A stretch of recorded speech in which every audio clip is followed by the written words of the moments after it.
আমরা বাজার মনিটরিং করে দেখলাম যে দ্রব্যমূল্যের ঊর্ধ্বগতি। তখন আমরা চিন্তা করলাম যে জনসাধারণের ক্রয় ক্ষমতার মধ্যে যেন একটা ব্যবস্থা হয়। এই জন্য আমরা তো প্রতিদিন বাজার মনিটর করতে পারবো না বা ভিজিট করতে পারবো না। তখন আমরা চিন্তা করলাম যে না, আমরা যদি একটু ন্যায্য মূল্যে পণ্য দিতে পারি তাহলে বাজারটা একটু ক্রয় সম্মানের মধ্যে চলে আসবে। সেক্ষেত্রে মানুষ একটু স্বস্তি পাবে। মানুষের স্বস্তির কথা চিন্তা করে আমরা এই উদ্যোগটা গ্রহণ করি।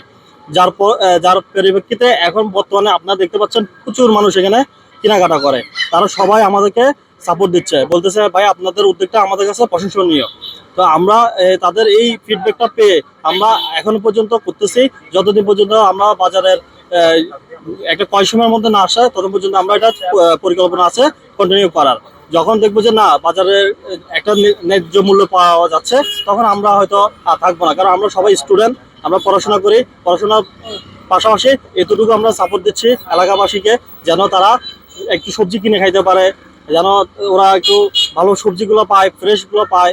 ওই উদ্যোগ থেকে আমরা নেওয়া কিছুগুলা। যেমন ধরেন আমাদের এখানে বিভিন্ন ধরনের সবজি পাওয়া যায়। তার মধ্যে এখানে আমাদের সিম পাওয়া যাচ্ছে, সিম 120 টাকা, লাউ পাওয়া যাচ্ছে 35 টাকা করে, 40 টাকা করে, বরবটি পাওয়া যাচ্ছে 50, পেঁপে 35 টাকা, ঢেঁড়স 55 টাকা, বেগুন 65 টাকা, সসিন্দা 40 টাকা, মিষ্টি কুমড়া 50 টাকা পার কেজি, এবং ধনিয়া পাতা 70 টাকা কেজি, কচু পার পিস 20 টাকা, এবং কলা হচ্ছে যে 10 টাকা, আর কাঁকরোল হচ্ছে 100 টাকা।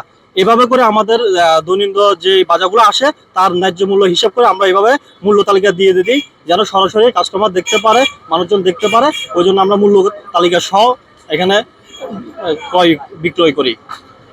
আমাদের অত্র এলাকার স্টুডেন্টরা ন্যায্য মূল্যের বিভিন্ন খরিদ্দার থেকে কিনে এখানে ন্যায্য মূল্য দামে বিক্রি করতেছে। অত্র এলাকার সবাই মানুষ খুশি, এটাই আমি আশা ব্যক্ত করতেছি। মোটামুটি ওরা ভালো করতেছে, সবাই সমৃদ্ধভাবে আপনার এই জিনিসপত্র ক্রয় করতেছে, সাধ্যের মধ্যে আছে আলহামদুলিল্লাহ।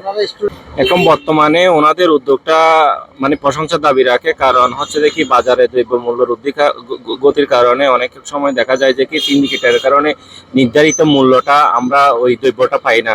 ওনারা এই মানে কি জিনিসপত্রের দামটা নাগালে আনার জন্য যে মূল্য তালিকা অনুসারে আমাদের কাছে জিনিসপত্রগুলো বিক্রি করতেছেন, আমরা এগুলো ক্রয় করে অনেক উপকার হচ্ছে এবং অনেক সুফলও পাচ্ছি, এবং অনেকে এই দ্রব্যগুলো কেনার জন্য দূর দূরান্ত থেকে এখানে এসে দ্রব্যগুলো ক্রয় করতেছে। ধন্যবাদ।